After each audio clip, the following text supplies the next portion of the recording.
You ready? Everybody good in the back? Okay. Questions for Adam? Start with Chris. Good afternoon, Adam. Chris. With regards to the big passing plays being allowed, is there a common denominator in why that's happening so frequently against 3 opponents over 3 weeks? Yeah, I mean, it obviously happened the week before at the end of the game, and then, happened in the second series, and, there's something that we're trying to address. It's been a couple different individuals when it's happened. Usually you can bring it back to technique. You can bring it back to just execution at the top of the route or at the line of scrimmage. So, I mean, we're coaching it. There's a lot of things that go into just trying to make sure you're taking away the things that the offense is trying to do. But obviously running straight lines towards the end zone and catching the football is something that we're trying to take away. So, there's different ways you can go about it. We got guys up in tight coverage, and we got to use that to our advantage, not our disadvantage. And there's sometimes that it's really, really helped us. There's sometimes that obviously it's hurt us. So, not allowing big plays is obviously a big deal to us. I think if we can make them snap the football, I think we've been creating some pressure and getting them some longer down and distances. But we gotta create that by doing a better job on the perimeter for sure.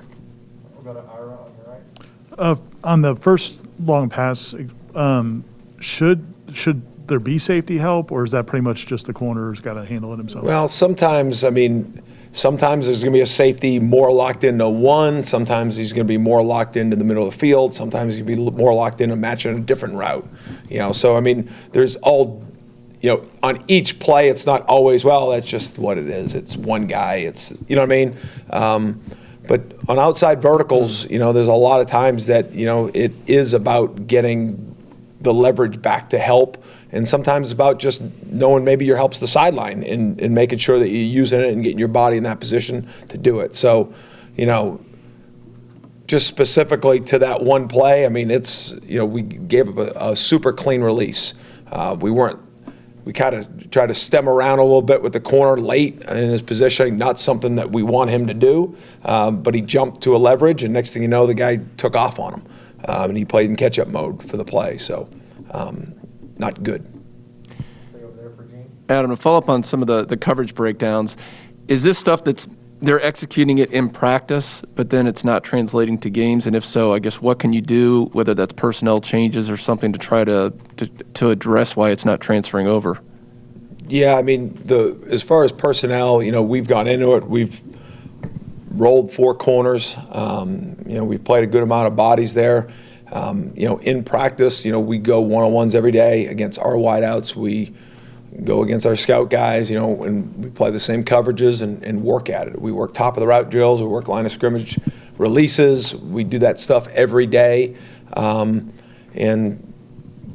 does it happen on game day? It just lapse in technique, lapse in finish. And so as the person that calls defense, you take all things into accord. You know what I mean? What are you getting out of the techniques that you're playing? Where's the good things, right? And sometimes the good things don't always show up, but the bad things show up big. And so, it's my job to look at the entirety and say, okay, are we asking these guys to do too much? Are we asking them, are we putting them in a position that they can't execute, But the reason why we do it is because we do it and we practice it, we drill it, and we feel good about it going into the game. And in hindsight, when you look at it, and if that's an issue, then it's something that needs to be addressed.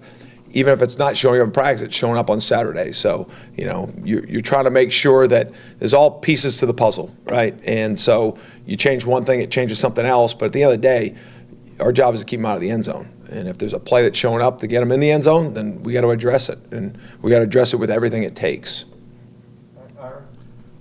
The defense was put in some tough situations with all the turnovers and quick possessions. How did you feel like they handled that?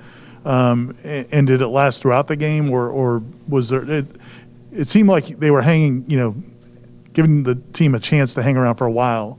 But after a while, did they just wear down, do you think? Or how did you evaluate the effort overall? Well, after a while, actually most of the points were given up in the first half. So, I think I think they fought throughout the game. Are there situations? Listen, I'm on the sideline. They say defense is up.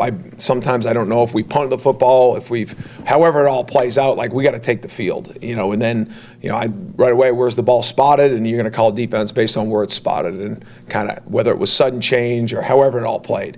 Obviously we don't want to give up all those short fields, but I thought, for the most part, and statistically with the number of points we gave up for the amount of times we had sudden change, it was a success. But at the end of the day, we gave up 35 points and we lost the football game. So, between me and the guys in the room yesterday, I try to be as real as I can with them. And, anytime you got to take the field after a roughing the punter or, an interception. I mean, it's always a challenging situation, but, those sudden changes are what creates you. And I do think, we did a solid job based on the situation of fighting and trying to limit what could be, take things from bad to worse, So I think we went out there and, I thought our guys had the right mindset, towards taking the field on some short fields, but that's what you got to do on defense. It doesn't matter where the ball is. It gets spotted, it's going to be a P&10, and you got to go out there and stop them and limit the points. And, from a point standpoint on the sudden changes, yes, I was, excited about them and the effort they gave us in those situations. We'll come to the left side to Jared.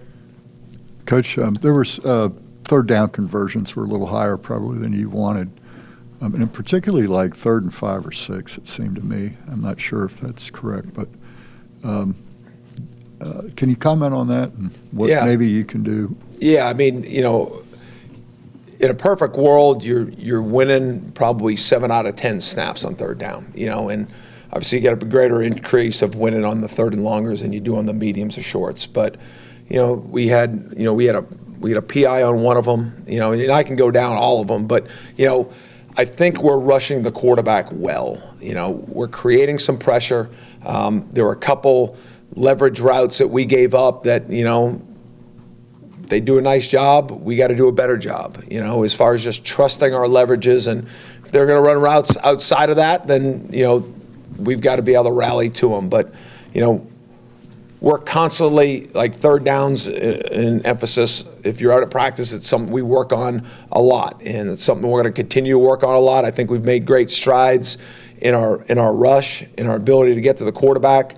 But success is coverage and rush working together. And we're going to play to our strength of our rush right now and make sure that our coverage is in the right spot and, be able to get off the field better on those third downs. And, Jerry, I don't know if the mediums were as much an issue, but, we were I think we finished at 45%, 46%. We want to be at 35. You want to win 100% of them. But, there's definitely, there were 3 of them that if we can get them back, then I think we got a chance not to extend those drives.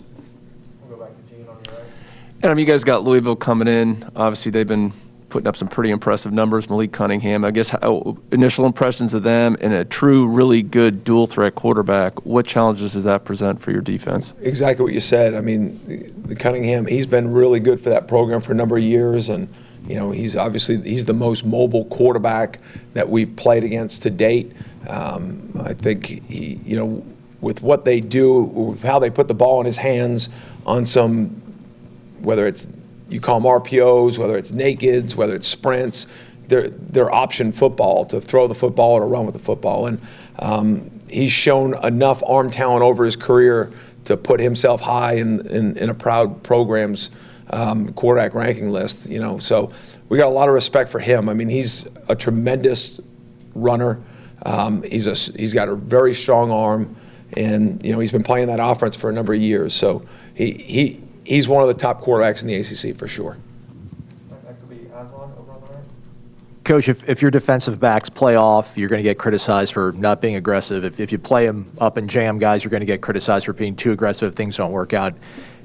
What can you do in season? I know we've been asking for the last 10 minutes, but I mean, when it is coming back to the same individuals and it is technique, I mean, how much can you slam your hand on the table and try to get that fixed? I mean, can you go to a zone look? I mean, what are the sort of options that are practical and realistic here in the next 9 weeks to fix things? Well, I mean, whether it's coverage, run fits, blitzes, whatever it is, like, you're always trying to fix issues, right? Even when you're playing really well, like there's always something you think can happen. And, it's my job to make sure that those fixes don't change the pieces that are working well too, right? But it's got to get fixed. So, I'm not really, criticize up, criticize off. I mean, at the end of the day, results are results, and you just want them. We all do. And so, just making sure that we have a balance of challenging the routes that need to be challenged, and we're in better position, or even when we're in position, we're executing better and we're getting the ball on the ground. And, so, I'm working at it right now, making sure that we get, that balance, because you can't be too far one end or the other. You got to make sure that, it's college football and these quarterbacks are good enough right now. If you just let them complete balls on you, I mean, those things will go. But at no point is it acceptable for the ball to be thrown and caught on the run and run in the end zone, right? Whatever coverage you in. 2 guys on one or 1 guy on one. So we're trying to get the pieces right. We're trying to get them in the better position. But at the end of the day, when you're hip to hip, we've got to execute better. Next will be Ira. It's 2 weeks in a row where Jermaine Johnson's had a really high number of just overall tackles. How's he playing, and is the effort kind of what you need to see across the board? Yeah, I mean, he plays a lot, and he plays really hard, and he loves football, and I think that shows up on the practice field, and it's showing up in production.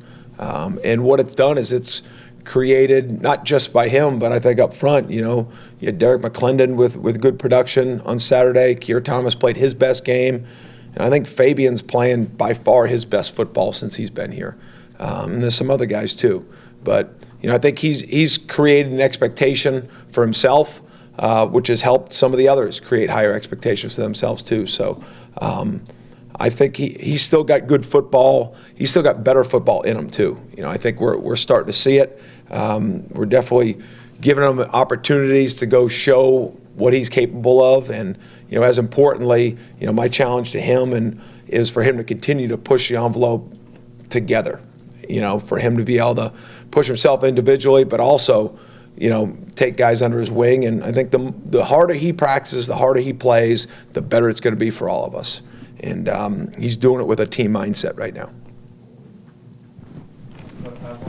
Last one. Younger guys, whether it's like a Joshua Farmer, Shaheem, Kevin Noles, with these more weeks kind of practice going through and more game reps, are these guys that you think are being groomed, and can you groom them and have them available as the season kind of progresses? Yeah, specific as on to those 3 guys. I mean, those 3 guys mainly, but anybody that's a freshman. Yeah, I mean, Kevin's playing a lot. I mean, he's averaging about 40 snaps a game right now. So, I mean, as far as Josh Farmer, I think, we're rolling 40 tackles right now. He's probably the 5th guy, and so he's not getting the reps. He's got to continue to develop out there, but I'm happy with him. Shaheem played against Jacksonville State.